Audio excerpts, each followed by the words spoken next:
Well, I'm in Jerusalem at the roof of the Austrian Hospice at the Muslim quarter, and from there you can see one of the best views of Jerusalem. Then let's see what we can see from here. The far away month, not so far away, let's face it, it's month of Olives.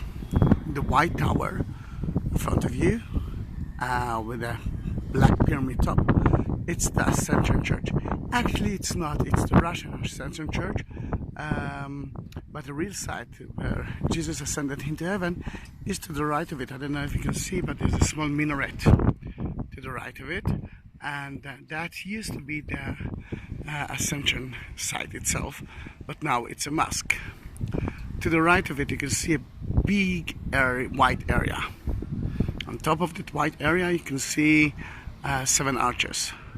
The white area is the Jewish cemetery on top of Mount of Olives.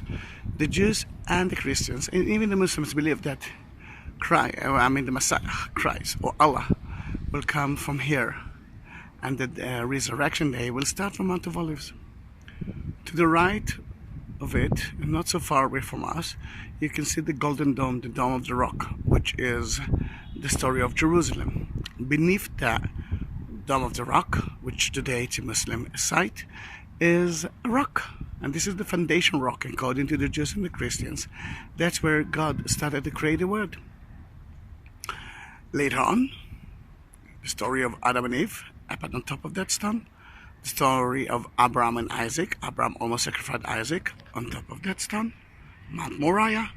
And then later on, the 2 Jewish temples were built on top of it. Then the Holy of the Holy for the Jews is actually that rock, not the Western Wall. The Western Wall, it became holy because this is the closest place to the Dome of the Rock and to the Jewish quarter. Then, to the right of the Dome of the Rock, there is another Muslim site. If the Dome of the Rock is a memorial site, then the Grey Dome, not the one that you see in front of it, the other one, the small one, it's Al-Aqsa Mosque. According to tradition, Muhammad, the 7th century, came to Al-Aqsa, and from there he went to the foundation rock, which is beneath the Dome of the Rock, and he ascended into heaven and met God himself.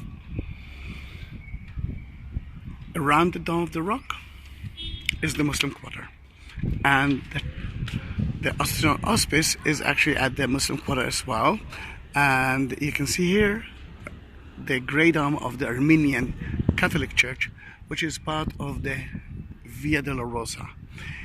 Beneath it, in the grotto, you can find the 4th station where Mary met Jesus, but not so far away, just there below that red roof building, you can find the 3rd station where Jesus fell for the first time.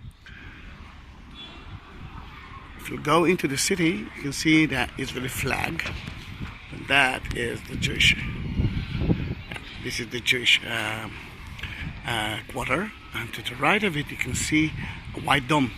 That white dome is a synagogue, the Churva synagogue, the Ruim synagogue, Yehuda Hasid synagogue. So many names to the same quarter. The Jewish quarter was destroyed by the Jordanians in 1948 and in 1967 when the Israelis came back to Jerusalem. They actually renewed, renovated it, and beneath the new quarter of the Jewish quarter, there are so many beautiful places to visit. You won't see it, but I'm actually pointing on it just to the right and behind the white dome of the Jewish synagogue. It's Mount Zion. On Mount Zion, you can find so many things. You can visit the tomb of King David, you can visit the room of the Last Supper, and you can visit the place that Mary fell asleep / died according to different orders of Christianity. The White Tower is already the Christian quarter, and it's a German church, but the most important place is those 2 Grey Domes. That is the Church of the Holy Sepulchre. That is the place that Jesus actually crucified, and this is the end of the Via Dolorosa, and that is the way of the cross, the way of the Via Dolorosa, the way that Jesus walked from the judgment place until the crucifixion area. Then in the church itself, which of course at the time of Jesus, we are talking about the small hill of the Golgotha, the Calvary. He didn't see a church. A church was built later on. Then in the church you can find the place that he was crucified, and then the place that he died, and the most buried, and the most important thing, resurrect. Then in that case the tomb itself is empty. The Christian Quarter continued to the right. You can see the Vatican flag with the yellow and the white, and the San Salvador Church, which is actually kind of the Vatican of Jerusalem in Israel. And I know it's windy, it's breezy, I must say. It's surprising. It's August. It's supposed to be so hot, and it's lovely.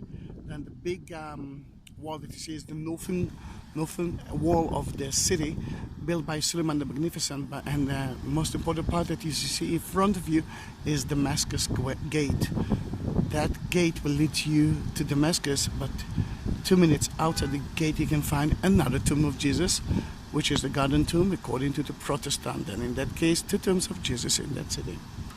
This is the Muslim Quarter, but you can see a lot of Israeli flags. Israeli flags actually represents houses of that was bought by Jews in the Muslim Quarter.